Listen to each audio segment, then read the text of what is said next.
You're joking. Not another one? Hello and welcome to the Not Another HR podcast. I think in terms of feedback, welcome again. It was with myself, Alastair from EZHR, and I'm Rachel Rigg. I'm an employment solicitor at Horsfield Menzies. I think on reflection from the last one, we realised actually we probably didn't introduce ourselves in our Just too excitement. excited, yeah. Obviously, you know what I mean? You are living life on the edge with ourselves. That's it. Yes. Yeah, definitely. Yeah. Oh, completely. You know what I mean? It's rock and roll over here. I'm impressed with actually got ourselves organised, or say I've got us organised. I think the difference is that you bring all the gear and all the setup, and I've just fannied in with bacon sandwiches and coffee, so... Yeah, but I think this is the bit where this is years of playing around with media stuff, and I've somehow found myself with a mini kind of home studio as a consequence. I wish you guys could see the setup. It's pretty impressive. It's something. What that something is different. I think we had some really great feedback from the last one.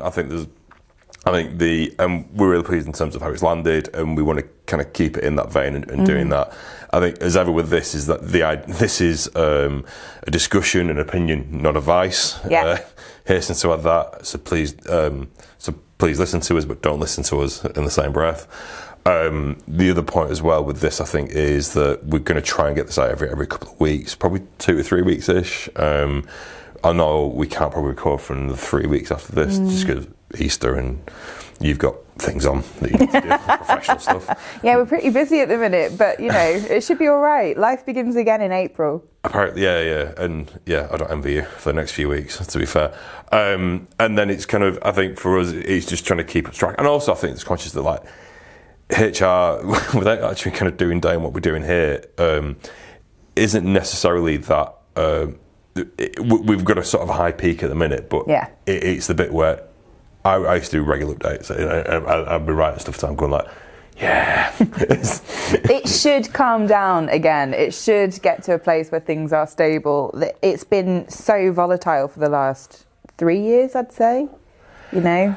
Yeah, but that's the interesting bit, because I think there was like a flow of things. So there was a lot more kind of family friendly stuff that was coming through.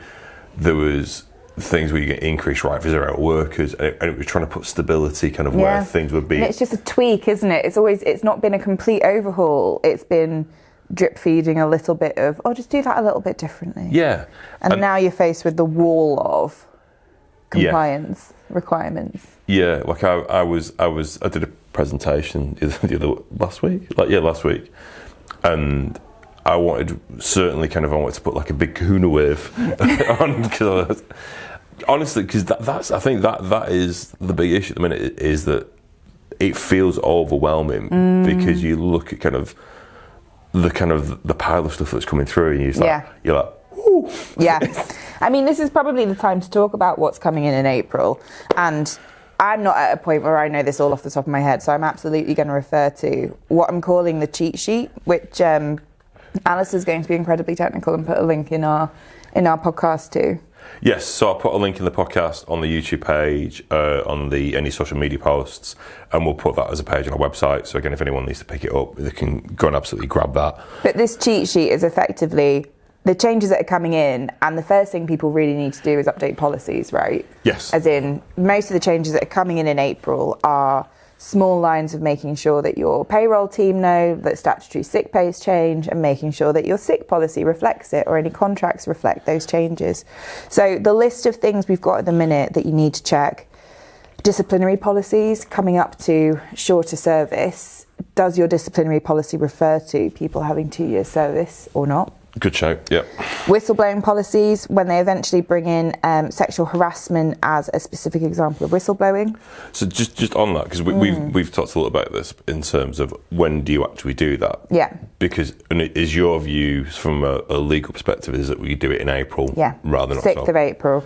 Fab. Taking all reasonable steps to prevent harassment comes in from October 2026. So most people probably have an anti-bullying, anti-sexual harassment policy. I love it when people call it a sexual harassment policy, like that's something that we're like, you must be doing this.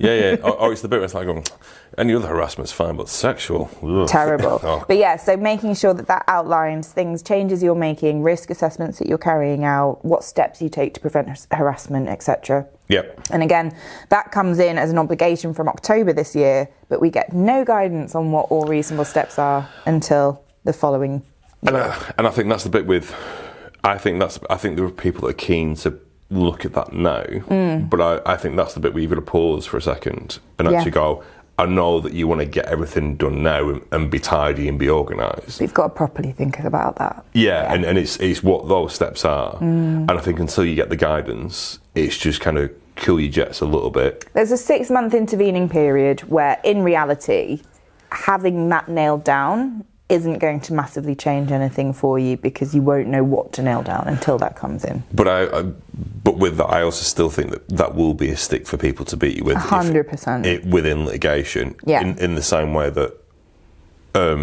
menopause, certainly kind of 2 years ago for us, in a number of settlement agreements that we were discussing at the time, was coming up as an indirect. So it was either coming up as it was either being presented as a protected characteristic, or indirect sex discrimination, which actually I understood the indirect sex discrimination, but a few people to sort of say like, I get the point you're getting to, but it's not a protected characteristic. But I think this will still be a stick. Absolutely. Sidebar, and we have to make sure that we don't go down this rabbit hole too far. Have you had any individuals claiming about the male menopause yet? Not yet. A client raised this with us when we were doing training this week, and they said that they're seeing an increase in men bringing concerns internally to say, there is a deterioration of testosterone that has side effects to it, and so so watch this space. Let us know if that's something you're coming up against. Not to give anyone any ideas, but we've not had that conversation. Although I wouldn't be. Given the Louis Theroux documentary, it was which in truth I haven't watched. I feel like I've watched it through other people's LinkedIn posts. Yeah. I would not be surprised in terms of what about me? No. I've got my own menopause. Thank you very much. Other policies to update. So flexible working. There's consultation and measures at the moment, but changes to make sure that relying on reasons that you're refusing flexible working requests are reasonable from 2027. So keep an eye on your flexible working policy. Parental leave, paternity leave, shared parental leave. There's changes to eligibility. Yep. When those kind of rights can come in. The fact that taking shared parental leave now doesn't impact your ability to take paternity leave. Just make sure that your policies are up to date that reflect those. And that's leave, not pay. Leave, not pay. Yeah. So although there's an earlier entitlement to be able to take that time off, it's not at a paid rate. It doesn't have a statutory pay element until you hit that criteria, that threshold. Okay, bereavement leave. So changes about if someone... So there's currently no statutory right to bereavement leave at all. It's going to be coming in, but from October 2026 this year. So keep an eye on your existing leave policies and what you do on a discretionary basis. Big one for April, sick pay. Yep. But again, I think that's the simplest one. But I actually think I think most people get the day one, but the removal of the lower earning limits the thing that's going to catch people out. It's so hard to figure out at that point as well about how you're proportioning that, across qualifying working days. If you're a retailer and people can work 7 days a week, but they don't often work the same days, it's an absolute minefield. But, that's when it becomes a bit off my desk and into a sort of... It does. It's going to be like holiday pay, to be fair. It's going to be like holiday pay. Yeah. Amazing that all of these things are changing and yet no guidance whatsoever on how holiday pay should work. I was going to say, holiday pay is just an existential crisis in itself, to be fair, but anyway. I'm amazed that they didn't tackle that. And then mandatory reporting on gender equality and supporting employees through the menopause. It goes voluntary from 6th of April 2026, but it becomes mandatory from 2027 for employers with more than 250 employees. And that's just piggybacking on the back of the gender pay stuff. So basically you're in that space at this moment in time, you need to be doing that. The other thing I noticed in that is about contractors as well. So actually if you've got workers in the business it's making sure that you're doing your report to show the breakdown of male versus female in that space. But even I think with the menopause, I was going to say the menopause. I think there's a whole interesting point in around what happens with if you're under 250 and you've not got an action plan for people who are experiencing menopause symptoms or who are perimenopausal as well, not the male menopause. Why you've not got that in place, and I think that's fallen into some of like HSC kind of anxiety, stress-related disorders, taking that seriously. Are you just on that claim-wise with menopause-related sort of indirect sex discrimination claims? Yeah. I presume you're seeing an increase on that in the minute. It's interesting because it hits. You're right. Regardless of action plans and requirements, etc., it hits across all different factors of protected characteristic, right? Because if it's enough of a medical issue that's impacting your day-to-day, it could be a disability. Yeah. It could be, it's affecting women in this situation, so it could be based on sex, and it could be based on age. So no matter what way you cut it, dealing and supporting employees going through the menopause is something that's going to hit those brackets. So, but incredibly, I'm seeing more sex harassment cases than I am seeing, people who are saying that I've had this interaction, I didn't like it, and I think it's because I'm a woman. Really? But not so much specifically on menopause. But I suppose it depends on the demographic of client portfolio. Yes. So there might be people that are seeing a huge increase in it. Because when we spoke last time, and you were saying how you were seeing quite a few sexual harassment cases, and I was like, oh, and I had a chat with Tom who works for me about this, and I was like thinking, well, actually, I think probably again with our type of business, because you're dealing with larger organisations than we are, I think the person who's probably sexually harassing, or would typically, if you're in a smaller organisation and you sexually harass, you know that if you sexually harass, if you raise a concern about it, that's probably curtains for you. In that situation. So actually, the issue is kind of, I don't think the policy will resolve the situation. It will in larger organisations. But I think it's how you do it in those smaller spaces. But also, again, like you're saying, those bigger organisations have better resources to be able to upskill managers about supporting people with the menopause already. So maybe it's something that smaller employers are more likely to inadvertently fall foul of. When we were talking about managers today are expected to be curious, expected to be proactive, expected to drive things, and fall foul of not knowing everything that they could possibly think of that could come up that they don't understand or know about. Whereas bigger organisations can train on those things, upskill, have organisational groups about support, etc. No, and I actually think it's not the small business is generally pretty good, to be fair, because I would say because you're in such a small group. It's like a family, isn't it? You get to know each other better. The F word. Take it back. I find that triggering, but I think it's those like 50-ish heads where you kind of, there's a little space for people to hide in what they do, and then it's actually things can happen. And you can assert, I think it's also having the ability to assert power in those situations. But I think, anyway, going back to the original point, I think there is I would still be encouraging people to have a plan for menopause. I don't think it needs to be particularly over the top. No. I think it's just if someone comes to you, it's the same, right? This is how, not specifically these are the actions we will take in terms of, but it's how are you going to be super curious to understand what's going on. How are you going to support this person that's going through something? Sounds bloody awful. I'm not looking forward to it, but and this is one of those things. Like it's if you've noticed that shift in someone, it's that manager being able to say something's a bit different about you. And things like you. And is there something going on about that before having to launch into anything? No, but I think that's and I think it's the bit where having a conversation with just going, are you okay? Because actually, that's what people don't do, and it's are you okay? Because actually, what I'm seeing is exactly. And I think that's the scary bit is the getting into the conversation. You don't know what that's going to uncover, and people don't want to do it. It's overstepping a lot of the time. But No. You see people going, don't tell me something's wrong. Just tell me everything's all right. Just tell me everything's all right.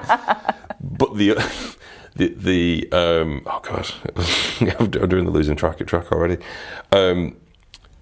But I think I think if you don't do that, that is where you're going to increasingly see issues 100%. come up. Yeah. It's one of those things that's really easy to put that support in place and have that curiosity. And if you are someone who is missing the boat on that, it's easy to build that case, isn't it? Yeah, because and I think that's the bit where we've been waiting for a change on menopause. There's been more obligations. And this is definitely the one in my mind. And I think that if you don't take it seriously now, you're going to find yourself getting short shrift. Yeah. Basically moving forward. Yeah. So I think it's one definitely one to think about. Definitely. But no. So April changes, other things in the works. Yes. National minimum wage. Yeah. I was going to say, hold that thought. Held. And we're back in a second. Well, how's that thought? Can I unhold it now? Yes, you can. Okay, national minimum wage. Yes. Changes coming in. Yes. Biggest increase for younger earners at what, 8%? Yes. I think it's 11% for the younger earners. Oh God. I think it's the... This is when we have to actually go and look at a note. Yeah. So I think the whole minimum wage thing in the minute is in a really interesting position in terms of what it means for businesses. I think it's the unintended consequences. I think I said it on here last time. It was like I was at an event before Christmas, and the increase just to national minimum wage was a problem, or not a problem, but it was now giving people the business case to actually look at automation, AI in someone's warehousing space, which they didn't. The numbers didn't make sense before, and there is the point of like, yes, it needs to keep track with kind of the cost of living as well, and there's things like that. But I think because national minimum wage is increasing at the rate it is, and then you take into account the kind of the real living wage as well that people do. Like I know a number of people at the minute that are having serious conversations about we can't keep track with the real living wage as well. Well, what's really difficult about national minimum wage as a concept, and it's, for the avoidance of any doubt whatsoever, I'm not saying that I disagree with it, but when you apply it as an hourly rate on the basis that then means that someone can achieve a living wage, it doesn't work operationally in that way. You don't know how many shifts someone's doing, or do you know what I mean? Like it's broken down on such a granular level, where really what we're talking about for people being able to survive on this amount of money is being able to do enough hours then that actually means it amounts to a living wage. Yes. If you see what I mean, rather than picking up the odd shift or etc. So just in terms of those changes, so 18 to 20 year olds go to £10.85 an hour. Yeah. And anyone over 21 gets £12.71. Yeah. But that's been dressed up as this. We're removing this discriminatory age branding, but we're going to still have one. but then there was the bit where I think the government said to the Law Pay Commission, we're going to step away from this. They've got to have the freedom and discretion to manage it as they see fit, which I thought they had before, but they might not. Yeah. And I think there's a bit where I think in the next round we're going to see that 18 to 21 group go, and there will just be the national minimum wage. Yeah. And it will be post 18, this is what you get. And I think there is, for me, the scary thing is what it means for younger people entering the workplace, having access, because we've got a few people sort of pushing back at the minute saying it felt like it made sense before with the age specific, because you get someone that was inexperienced, that was bringing the way through. Yeah. They could bring massive enthusiasm. That's what they did. And most people pay above it, but it meant that you could keep it below the kind of the 21 plus national minimum wage. Yeah. And where they're getting to now is they're going, do I pay national minimum wage? Do I get someone more experienced and actually I could get better value per hour, or do I get someone inexperienced? Yeah. And I think there is going to be, I think that, I don't know if it's a crisis at the minute, but there is a real issue in terms of post-18s getting access to work. I think that's going to compound an issue. I think employers are going to be less inclined to take 18 plus, and it's how do you give people that step into the workplace as well. But I think the other part of this as well is the youth grant that's been £3,000, which isn't going to touch the sides. Let's be honest. You know what I mean? It's like, so first of all, this is like the atypical announcement. Bells and whistles. Yeah. Aren't we amazing? We're going to give you £3,000, people. £3,000 probably pays that person for 2 months, which in the grand scheme of things isn't a huge amount. Yeah. Like I've seen MMU do schemes where they give you, like, if you give someone employment for 12 months, they'll pay you like £2,500, and that was a way of giving positive outcomes to leavers. Right. All feeds back into statistics. Damn lies and statistics. Yeah. And there's no detail in around the scheme. No. So the devil is always in the detail. I would have serious. They're going to run trials in, I think, London, Greater Manchester. I can't remember. There's about 3 or 4 other places. I went Greater Manchester. Yeah, of course. Tick. I don't need to read the rest of the list. Manchester. The other part of that is what happens next with this? Because actually, does this become a national thing? Are they going to change it, or is this just going to be another thing that either we do a little bit of a trial on it and then nothing really happens with it? I think the other thing is that it's got the ability to sound like something you want to sign up to, and then have a catch or something that changes or something down the line that means that it doesn't pay off quite the way that you think it will. No. But look, I mean, there is this issue of young people getting access to the workplace. If this makes a difference, it makes a difference. I don't know whether it's really what you want to target on this, but you know. I think it's a mess, and I think the whole youth pay and sort of getting young people in the workplace is a mess. I don't think it's improving anymore. I think people are getting turned off by it. I think that we're gonna see less people be inclined to do it. Yeah. And also, it's the other part of it is apprenticeships as well. So like we are seeing more people that are looking at apprenticeships as an alternative to grads, because they feel that the apprentices they get through are probably more motivated. And yeah, it's a really interesting one, isn't it? Because it's a big commitment. It's, you know, when you take a legal apprentice, it's 6 years to be turned out, but you can qualify earlier, and then you've got 6 years of experience in the field. It's an absolute, like, game changer, but you are also committing to a whole career at 18 that you do not know. But I don't think that's any different, because like, I know people that, generally speaking, who've done law, that read law at university, that was kind of what they were doing. Yeah. I think the other bit, and speaking about this as a parent, you look at it and you think, you see people leaving with like 100 grand worth of debt now, and you kind of go like, you can earn as you go. It's debt. Yeah. Uni's paid for. Yeah. And actually, to your point, you've got 6 years worth of experience, and it's probably, you've got a nice base to do with it. Because I think that route is, if you can make it work and they can structure it. Yeah. I think inadvertently we've ended up in a really good space with it, but it needs to get a bit more organised. It's a great avenue, and I really can see the impact it's having. There's been more apprentices in the workplace I mean, the trend's just constantly up, isn't it? But yeah. Yeah, but I think that's but I also think that's kind of, if you're going to do that, there's also that middle ground. I think that's where I think they need to focus, and it's not about pay, and it's not about £3,000.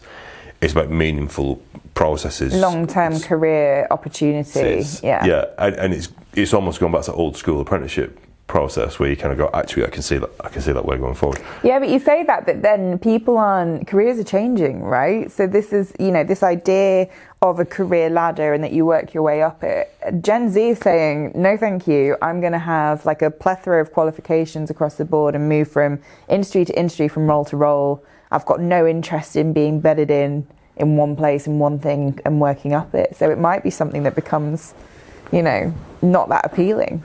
But I completely agree and completely disagree in the same breath, because I think there is pick a lane, Alastair. Too many opinions. A lot happening at once. I can be here and here at the same time. No, it's the there is in my experience, it's like anything's teachable, and you want people with the right attitude and the right ethos. Yeah. And I think it's the bit where, and again, it's looking at what you get out of the apprenticeship, because again, there is developing skills, but it's giving people that a driving license. And actually, the point of difference with the apprentices that I see clients talk about is not about technical skill, but it's about attitude and aptitude and openness. Yeah. And it's developing that. So to your point is that, yes, you may flit around and it's not on this one career ladder, but if you give people generally a good base, and you give people actually the openness and actually the way actually I want to develop and I want to drive things forward, and that's encourage those personal aspects, you can change and you can develop, and it doesn't stop you from moving around and doing different things. But yeah, you're right. I mean, but this is it. $3,000's not going to get you there. It's the apprenticeship scheme. Yeah. It's more root and branch, which is just not a popular opinion. Yeah. So generally bringing that national minimum wage change is just going to make, everyone's already been hit with national insurance increases. Yep. We talked last time about how more expensive it is to run a business, even energy costs, etc. There was a restaurant near me that had energy bills of $17,000 a month, like insane. And so combining that with having to find the money for this extra increase, look, it increases every year, but not at this rate, at this pace. No. Getting rid of that banding. And it compounds issues. I think the other thing is that some people suggested that kind of you're going to get rid of younger workers because of the cost, and it's like, well, that's not going to happen. Yeah. Because of the fact that you've still got to replace them with people at the full national minimum wage, and would you get rid of an experienced person to do that? That's just balmy. To be fair, I think what it does is it changes the recruitment profile, and I think that you will. And I think because of the need to do more with the same or more with less, I think that changes your profile in terms of saying, I can't take a risk on someone who's inexperienced. But also, this applies as well across the board. All of these changes that are being brought in through the Employment Rights Act, consultation on restrictive covenants, is all designed at trying to make the market more flexible, recognising that people who leave jobs tend to negotiate better terms somewhere else, not on a national minimum wage front, but there is a general driver to try and increase flexibility. But all that's really happening as the unintended consequence is that recruitment is becoming more risky, retention is becoming a concern, how you keep people in the business and try and upskill them rather than have to, take your chances on the market if someone's got unfair dismissal rights in 6 months. Well, no one's talking. When we were probably talking to people about retention 2-3 years ago, and it's like, how do we keep people in the business? Yeah. I'm not looking at anyone at the minute and going, got a real problem. got a real problem in terms of them staying in the business. They're looking forward and going, how do I get them out? And that's it. And like tying on what we were saying in our last episode, where it was, people are staying and being grumpier about it than moving. There does seem to be a real need to shift things in the market, but what we're doing is entrenching those positions rather than actually increasing that movement. But if only the letters get in charge, you know what I mean? It's like, we could write. I don't know what our political party would even be called. Not another political party. Amazing. He's got 2 thumbs and has the best ideas ever. This guy. Sorry. But no, so it's an interesting time where, look, we'll just have to see how this levels out and whether this youth grant's going to make any changes. But we'll see. Just other things that have been in the news, which is equally as dull, but actually probably quite important. Home workers, and with I think it was HSC came out and said they're going to take specific interest in the amount of home workers who have not been properly risk assessed. Well, this is interesting, isn't it? Because obviously COVID, everyone worked from home. There was a couple of forms that went out from a few people being like, is this safe? Are you all right? But you had no choice, right? So people just went home in droves. Yes. And now employers are having to play catch up to make things right.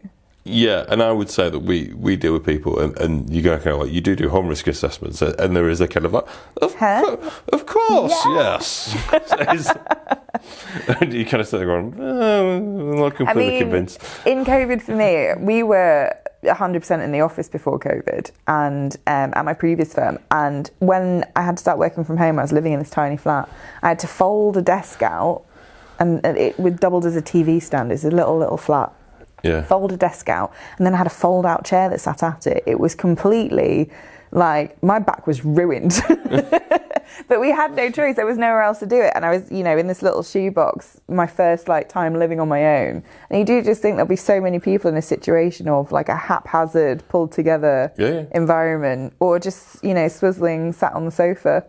No, because we had a client during COVID that was really good. Actually, they had a decent office footprint, but they could spread people out. And their point was they came across a number of people that were working off ironing boards to work. Yeah. Standing desk is great. That isn't. I don't think ergonomically that kind of works at the right height for certain people. You know what I mean? I think I would have problems. You might need 2 ironing boards. I probably would need 2 ironing boards, to be fair. On some yellow pages. Careful what you wish for Christmas. Cost savings. But no, and then look, I don't know, are you seeing this as well, where employers are wanting people back in the office? Like, this is a shift that's coming. I'd say that's probably calmed down a touch. We probably saw that about 12 months ago. Yeah. But there is, and I think there is a movement on that. I also think there's where they want people in. It's the Tuesday, Wednesday, and Thursday crowd. Yeah. They want. We won't use the abbreviation. No. I think that is that's accepted, and I think that's the new norm, which is like Monday, Fridays, fill your boots, work from home. Yeah. It's generally calls. Yeah. But be in the office Tuesday, Wednesday, Thursday. But I think people think because they're in 3 days a week and it's like homework, it's not really homework, and it's just like you're just working from home, which is the same difference. Yeah. We'll give you a couple of dual screens just to make sure it's easier, but we're then not doing the... Yeah, and then off you pop. Yeah. You let us know. Do you need anything? Yeah, and I think there's a within that there is a... So my kind of keenness on this, and probably to raise it, is the fact that HSC have come out and said this now, I think should not be underestimated. Yeah. I think because that is an issue at this moment in time. The other part of this is also about the Fair Work Agency as well. And I think I've seen a little bit more kind of coming out in the last week or two about kind of the Fair Work Agency and people kind of having that sense of what it might be. Yeah. And I think it's exactly what we talked about before. I do wonder whether we'll start to see some of the health and safety elements get captured under the Fair Work Agency. It's interesting, isn't it? Because the access the agency will have and the breadth of what they can cover, they're going to be nosing around places, and who knows what they're going to start taking issue with, really. But my impression is that in the same way that from a national minimum wage breach perspective, they've got to pretty much open the doors to you and give you the information, and you've got to provide the information. Yeah. It's an extension of that, because I was going to bring in my letter from DWP about we're going to be contacting anyone that works for you, because I did get one. I was very proud when I got that. Congratulations! I felt like a proper employer You're at that point. A real employer. I was like, oh, wow. But it's that bit where I think the more I look at this, I think the national minimum wage stuff has had a real impact. Yeah. And the people that it's caught out is really caught out. Yeah. And I think people aren't paying enough attention to this bit. I think if anything that's going to catch people out, it will be this. And that's the bit where it is the HSE stuff, but you've also got to be on top of like making sure people are taking leave, you're paying holiday pay correctly. Those kind of little funny deals that you've done. Which is a minefield when holiday pay changes every 10 minutes in case law anyway. So, you know, it's almost like a money-making government scheme where it could be like, we'll keep changing the rules in the courts and then we'll just be ready to catch you out the next day.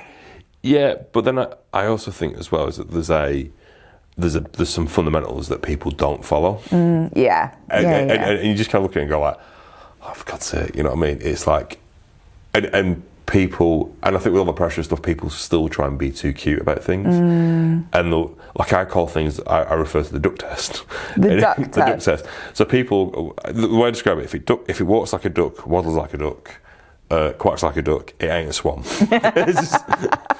And there's a few things where like, a client will go like, oh, look at this, it's certainly not this situation. And I'll go, but it is. I said, because if you look at all the factors around it, it's like... And I generally use that around deemed employment, for example, in IR35, and I'm like going, people go like, but it's not an employee. It's like, look, here's a consultancy agreement that we drafted and told them they had to sign. And it's like, so your terms that you drafted, so they're not in control at all, you're in control. It's like, yeah. These are our consultancy terms. I'm like, yeah, you're dictating everything. Sounds like employment. But and they're exclusively required to work for you. Yeah. As well. Yeah. Can't possibly substitute, you know, and it's indefinite, goes on forever. But anyway. Structured hours. But anyway, on the holiday pay point, seeing a real increase in people still not really understanding about average holiday pay being included. You know, average earnings for people who might have commission, who might have other revenue streams that add up as their remuneration package, and historical claims coming out about that where 30 employees get together, they've had like £2 a year deducted, but they want to go all the way back. But that's the sort of thing the Fair Work Agency is going to eat up. Yeah, and because that's great work, a great will for them to kind of come out and go, look at what we're doing. And all you need is a couple of employers that you can really go at, and that will all change. And that will be like, hey, look, we're doing it. We're so effective. Yes. Yeah. And that to me is the kind of the scary Mary bit of this, and it is definitely time to tighten up, isn't it? Right. Yeah. I think it's the bit where. God, it sounds like we're fear-mongering, and I hate this in me. It's because I want to be like, it will all be fine. It will. Look, in reality, in the same way that national minimum wage enforcement takes this approach, HMRC, they will pick big examples to run at first. So HMRC loves to, with national minimum wage enforcement, go after big players, make examples, publish them in lists to say, look how naughty, terrible, terrible. And that's part of the enforcement strategy, right? Yep. And so I'm imagining the Fair Work Agency will be much the same. Go after your big example targets in the hope that you make enough noise about it that people use that to buck up their ideas. Yeah, but I think it will develop. But I think it's don't underestimate this, because I think it's kind of passing. Just have a little look at what you're doing, you know? Just use this opportunity with a fresh pair of eyes to keep an eye on whether you are doing things the way that you should be. But yeah. No, and it's one thing I used to sort of say about people.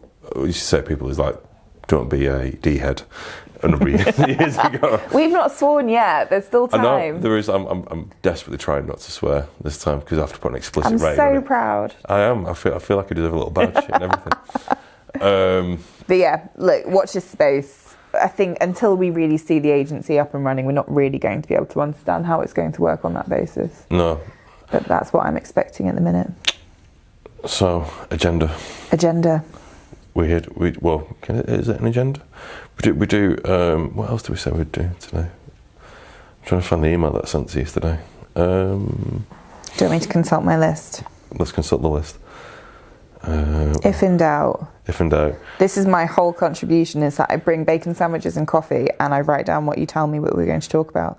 National minimum wage, April changes we've covered, home workers, right, real world impact of the Employment Rights Bill. I think we kind of covered that off a bit. Yeah. And then, because we did ask people to kind of give us a shout and sort of any questions. That question came from Tim from Wilmslow. Thanks, Tim. Thanks, Tim. Tim, you know who you are. Does great bikes. Velo Edge, good guy. But one of the other questions we got was about the duty to inform people about their right to join a trade union. Yes. Exciting times. Who did this come from? This came from Leah in Taunton. Thanks, Leah in Taunton. Yes. I feel like we need our own sort of postbag section. We could go the full podcast route where we get people to pay and subscribe so we shout them out. So, watch this space. That was a freebie. Go Patreon. But look, I think the thing that we're advising people to do, most people remember the April 2020 changes where you had to put a bunch of things in employment contracts that just were one line that said things like there's no collective agreements in place. We're doing the same thing where we just put a line in at the bottom of an employment contract that says you have a right to join a trade union. Yeah. And I think that's either offer letter contract. I think in the same way that you advise someone that you'll be doing right to work checks, it kind of goes in the same way. It's going to be part of a tick box exercise where you can just demonstrate somewhere that you have done that. The only other thing that we've spoke to people about doing is actually just having like a one-page policy in around recognition and consultation. Yeah. And that is saying that you will obviously you will inform and consult employees appropriately based on the issues that come up, and you'll follow the statutory regulations. Don't be over prescriptive in what you do. If that you reach the threshold for recognition, that you'll engage with the process in the way that you should do. And it's not a bad exercise, is it, to take the time to understand what your obligations are? Setting a policy out is something that can help you just as much as your employees. Completely. But I think what we kind of came to it because a client was tendering for some work, and actually they needed a policy along those lines. And we were like, actually, we kind of went with all the changes that are coming in. If you do find yourself in a situation where someone's going, they were actively kind of rallying against a union or kind of recognition of some description. Yeah. It's the, I think having that kind of goes, well, actually, no, we did consider it, and we've always been very open to it, and we've always said, our position has always been that we'll follow what we need to do. Yeah, it's not a get out of jail card, but it shows thought and consideration. Is it. A lot of our clients who don't have recognised trade unions are a bit not nervous, but more they're potentially workforces where you could see it coming in the future, where people would want to unionise. And one of the other things you can do, whether it's through a policy like that or otherwise, a lot of the reasons why someone wants to go to a trade union comes down to employee engagement, doesn't it? So, look, if you have a policy like that, if you have somewhere people can go if they've got concerns as well, before it's got to a point where unions are being bandied around, that could head off a lot of it. One thing that I've got to, in my kind of summation, is that, so I used to work in outsourcing years ago, and we would do... Fun memories. When I had a proper job. When you had a boss. This isn't a job. This is just, I don't know what this is. But we would generally do restructures every 6 months because there was a budget reviews, and it was pretty much April, October. We'd do stuff.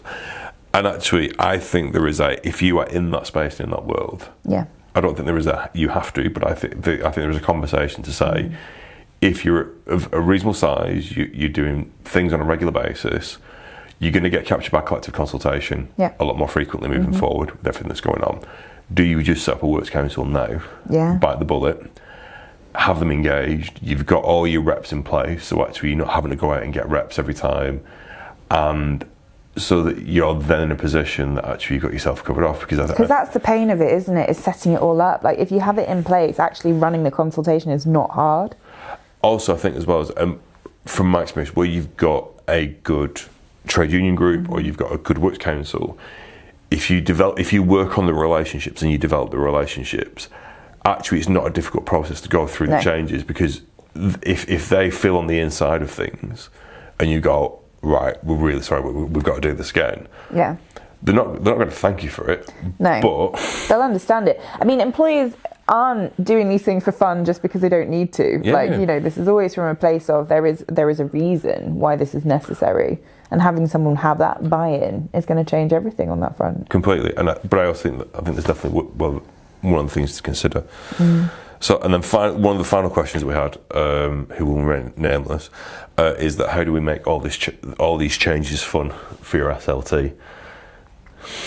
Well, if ever there was a note that stopped me dead in my tracks, at that point. I think from our perspective, it's it's not fear-mongering, right? It's from the perspective of, look, these changes are coming in. Most of it's from a policy perspective at this point, right? Like, you know, there's tweaks, it's you know, going through your handbook, etc., and letting your payroll teams know what's going on. So SLT don't really have to be in the thick of that. In terms of what you need their engagement for is, in my mind, two strains, although when we discuss this I might start expanding that. Unfair dismissal, and what we're going to do about that being a shorter qualifying period, and sexual harassment. What you're doing to prevent. And look, SLTs tend to understand from a sexual harassment point that the PR around it's awful. And so anything you can do to demonstrate that you're on the front foot of it. You don't want to go in and tell people like this could be really big and scary and that's why you should be responding to it. But you do want to be able to turn around and say, this is basically a piece of legislation that's asking us to up our engagement with our workforce, and it should pay off in spades for us in terms of more engaged, better trained staff that have been proactively managed through probation periods, have avenues they can go to when they're unhappy, and we have the means to address it. And I think it's maximising, minimising things in the right way. So I think it's minimising in terms of, to your point, it's not everything, it's not like, oh my God, the world's going to end. No. But it's the bit where I say, all in all, this isn't, you know, we can deal with this and we can take it in our stride. But when these things do occur, take it seriously and actually be super curious and actually make sure we're doing the right things. And it's the, what can we do with that?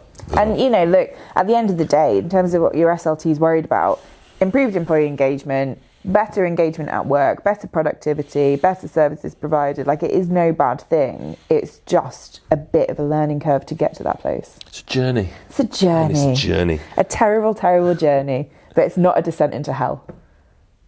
It's like Frodo. Yet. Is it like Frodo's journey? Just asking. Anyway.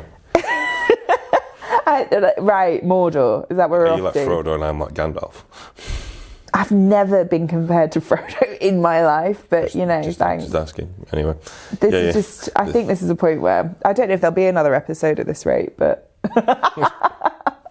you've already taken the mark out of me for being told, and then you too. So I'm just going. I'm going to have to hype. That's it. That's it. So anyway. I think that's the right place to end things. I think Have we? I'd say we potentially bottomed out. So anyway, thank you for your time once again. If you've made it to the end, you deserve a medal.